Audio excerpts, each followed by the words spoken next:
कल की 2898 एडी जो पहले 9 मई 2024 को रिलीज होने वाली थी वो फाइनली 27 जून को आ जाएगी। और काफी लोगों को लग रहा है कि नॉर्मल सी तो मूवी है, देख के आ जाएंगे, सब समझ आ जाएगा। पर ऐसा नहीं है भाई, ये कोई आम बॉलीवुड की मूवी नहीं है। इसका खुद का एक यूनिवर्स है जो अपने भारत के इतिहास से कनेक्टेड है। रामायण और महाभारत के कई इवेंट इससे डायरेक्टली कनेक्ट होने वाले हैं, क्योंकि हो सकता है इसमें आगे जाके हमें सातों चिरंजीवी दिखे और अश्वत्थामा तो हमें पहले पार्ट में ही देखने मिल रहा है। बाकी इस टॉपिक पे मेरे को वीडियो बनाना जरूरी लगा क्योंकि कई लोग भैरवा को आयरन मैन से कंपेयर कर रहे हैं। जब कल्कि का पहला पोस्टर आया था तब भी काफी लोग बोल रहे थे कि ये आयरन मैन के पोस्टर से बहुत ज्यादा सिमिलर है, और अब जब ट्रेलर आ चुका है फिर भी लोग यही बोल रहे हैं कि यार ये आयरन मैन से बहुत ज्यादा सिमिलर है, क्योंकि इसने अपना एआई बनाया है, अपनी कार बनाई है, तो इसका इंटेलिजेंस हो सकता है आयरन मैन के लेवल का हो।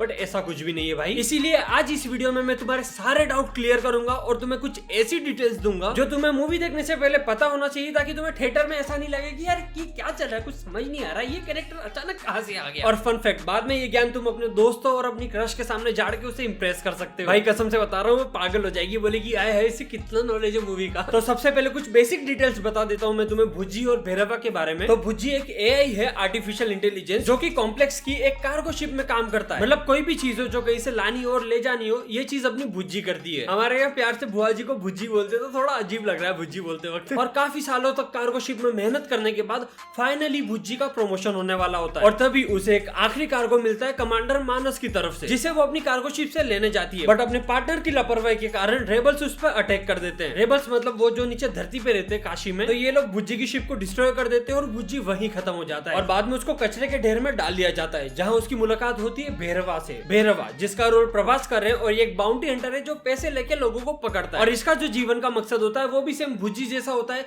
कि कॉम्प्लेक्स का मेंबर बनना है और वहाँ की सुख सुविधाओं का आनंद लेना है। तो कॉम्प्लेक्स में एंट्री लेने के लिए उसे 1 मिलियन यूनिट चाहिए, जिसके लिए उसे बाउंटी पकड़ने पड़ेंगे। और क्योंकि प्रभास के पास कोई भी बाइक नहीं है, इसके कारण दूसरे बाउंटी हंटर्स उससे पहले पकड़ लेते हैं, और बेचारा हमारा प्रभास गरीब ही रह जाता है। तो इसीलिए भुज्जी भैरवा की हेल्प करता है उसकी कार बिल्ड करने में। बदले में भैरवा प्रॉमिस करता है कि मैं तुम्हें कॉम्प्लेक्स ले चलूंगा। तो इसका मतलब समझे दया, भैरवा की जो कार है उसे भुज्जी ने बनाया और भुज्जी को कॉम्प्लेक्स वालों ने बनाया। भैरवा ने सिर्फ मैकेनिक की तरह हथौड़ा ठोका है और भुज्जी ने जैसे बोला वैसे वैसे बनाया। तो जो लोग समझ रहे थे कि भुज्जी को भैरवा ने बनाया, तो ऐसा नहीं है, वो बस उसे मिला है। और एक और चीज जो ट्रेलर में दिखाई गई है कि काशी दुनिया का आखिरी शहर, पर ऐसा नहीं है। इसके अलावा भी एक और सिटी एग्जिस्ट करती है जो कि है शंबाला, जहाँ पे विष्णु पुराण के अकॉर्डिंग कल्कि का जन्म होगा। और जो हमारा अश्वत्थामा है वो सुमति को वहीं लेके जा रहा है, ताकि बिना किसी दिक्कत के कल्कि का जन्म हो सके। और जो भैरवा है उसे सुमति की बाउंटी मिली है 1 मिलियन यूनिट्स की। मतलब समझ रहे हो, बस एक बाउंटी और सीधा कॉम्प्लेक्स में एंट्री। इसीलिए वो अश्वत्थामा को उसे नहीं ले जाने देगा, और हमें एक बढ़िया सा फाइट सीक्वेंस देखने मिलेगा अश्वत्थामा और भैरवा के बीच, जहाँ ऑफ कोर्स भैरवा हार जाएगा। और ये जो सिटी है शंबाला, कहीं लोग इसे ज्ञानगंज से भी कनेक्ट कर रहे हैं। ये एक हिडन सिटी है जो हिमालय के पर्वतों में एग्जिस्ट करती है। जैसा तुमने वकांडा में देखा है कि वो शुरू से छुप के रहती है, लोगों के सामने नहीं आती,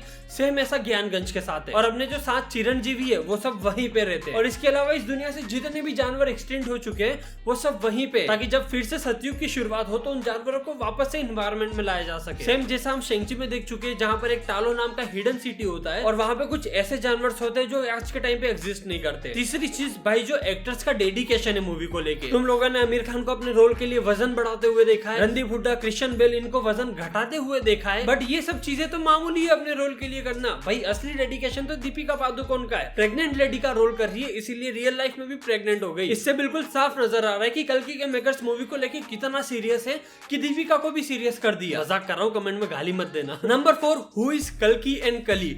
काफी बेसिक सी चीज है, ज्यादातर लोगों को इस बारे में पता होगा, बट अगर कुछ लोगों को नहीं पता तो मैं इसको जल्दी से निपटा देता हूँ। तो देखो, हर युग में जब बुराई बहुत ज्यादा हावी होने लगती है, तो उसका अंत करने के लिए स्वयं विष्णु भगवान अपना अवतार लेते हैं। जैसे सतयुग में हिरण्यकश्यप का वध करने के लिए नरसिम्हा का अवतार लिए थे, त्रेता युग में रावण का वध करने के लिए राम भगवान का अवतार लिए थे, द्वापर युग में कंस और कौरवों का अंत करने और गीता का सार देने के लिए कृष्ण भगवान के अवतार में आए थे। वैसे ही कलयुग में कली को खत्म करने के लिए कल्कि का रूप लेंगे, जो कि इनका 10वां अवतार होगा। और जो कली है ये कलयुग का विलन है, पर ऐसा नहीं है कि अब कलयुग में जन्म लेगा, ये बहुत युगों से एग्जिस्ट करता है। एक्चुअली जब असुरों और देवताओं के बीच में समंदर मंथन हुआ था, तो उसमें से काफी चीजें निकली थी, जिसमें से एक चीज थी हलाहल विष, जो कि इतना ज्यादा पावरफुल और टॉक्सिक था कि तीनों लोगों को खत्म कर सकता था। इसीलिए शिव जी ने उस विष को अपने कंठ में धारण कर लिया, और उसी दौरान कुछ बूंदे कली नाम के असुर पे जाके गिर गई, जिससे उसकी पूरी बॉडी नष्ट होने लगी। पर उसी दौरान असुर और देवता अमृत के लिए लड़ रहे थे, तो उसके भी कुछ बूंद कली पे गिर गए, जिसके कारण वो अमर हो गया। बट सेम टाइम उसकी बॉडी खत्म हो चुकी थी, वो किसी भी फिजिकल फॉर्म में एग्जिस्ट नहीं कर पा रहा था। इसीलिए वो बुराई के रूप में और नेगेटिव थॉट्स के रूप में लोगों के दिमाग में रहने लगा। और जो भी लोग बुराई का रास्ता चुनते, लालच लोभ वगैरह में पड़ते हैं उन पे कली बहुत ज्यादा हावी हो जाता है। तो देखा जाए तो वो रावण और दुर्योधन में भी एग्जिस्ट करता था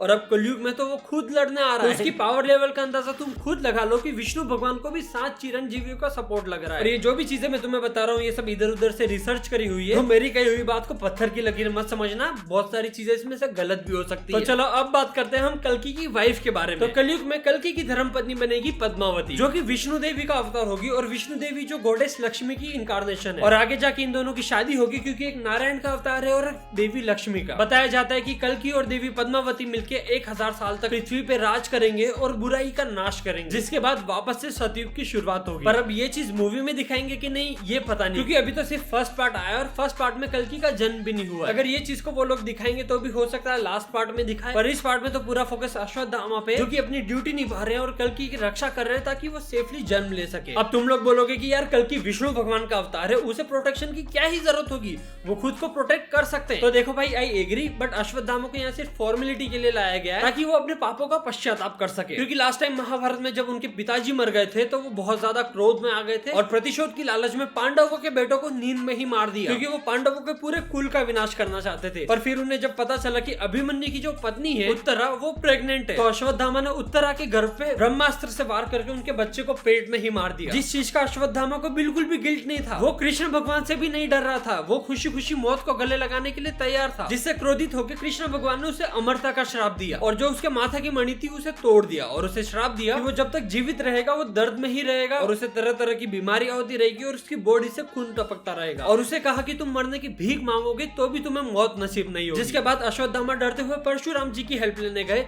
कि मुझे बहुत ज्यादा पेन हो रहा है, मेरी हेल्प करो। तो उन्होंने उसे कहा कि तुम ऋषि वेद व्यास के पास रहो, क्योंकि जो पेन और सफरिंग होती है वो नॉलेज से खत्म हो जाती है। अगर तुम्हारे पास ज्ञान होगा तो तुम्हारे पास दर्द नहीं होगा। तो अमरता के कारण वो 7 चिरंजीवियों में से एक बन गए और वेद व्यास के साथ रहने लगे ताकि उनकी सफरिंग कम हो। और अब क्योंकि अश्वत्थामा की बैक स्टोरी में कृष्ण भगवान का अच्छा खासा रोल है, तो हाई पॉसिबिलिटी की मूवी में भी हमें कृष्ण भगवान का अपीयरेंस देखने मिले। मतलब अश्वत्थामा की जो फ्लैशबैक सीन दिखाए उसमें कहीं ना कहीं हमें कृष्ण भगवान देखने मिल सकते हैं, जिसके लिए मैं काफी ज्यादा एक्साइटेड हूँ, क्योंकि मैं देखना चाहता हूँ कि ये कृष्ण भगवान को कैसे दिखाते हैं। और अब काफी ज्यादा थ्योरीज बन रही है कि जो कली होगा वो एक एआई होगा या फिर एक प्रॉपर रोबोट होगा, क्योंकि कई लोग कहते हैं कि चिल्ड्रंस ऑफ गॉड और चिल्ड्रंस ऑफ ह्यूमन के बीच में काफी घमासान युद्ध होगा। तो क्योंकि भगवान ने हमें बनाया तो हम भगवान के बच्चे हुए और हमने रोबोट को बनाया तो रोबोट्स हमारी संतान हुई। तो देखो अगर ह्यूमंस और रोबोट की फाइट की बात है तो वो देखने मिल सकती है, और अगर तुम ऐसा कहोगे कि ये कल्कि के रूप में होगा तो ये थोड़ा हजम नहीं हुआ, क्योंकि किसी भी एआई की खुद की कॉन्शियसनेस नहीं होती। इन दी एंड वो एक कोडिंग ही है और वो अपनी कोडिंग के खिलाफ कभी नहीं जा सकते। अगर तुम उसे जानबूझ के कोडिंग की मदद से बुरा बनाओगे तो वो बुरा बन जाएगा, बट उसकी भी एक लिमिट होगी। तो दूसरी चीज वो अगर उस लेवल की कॉन्शियसनेस पा भी ले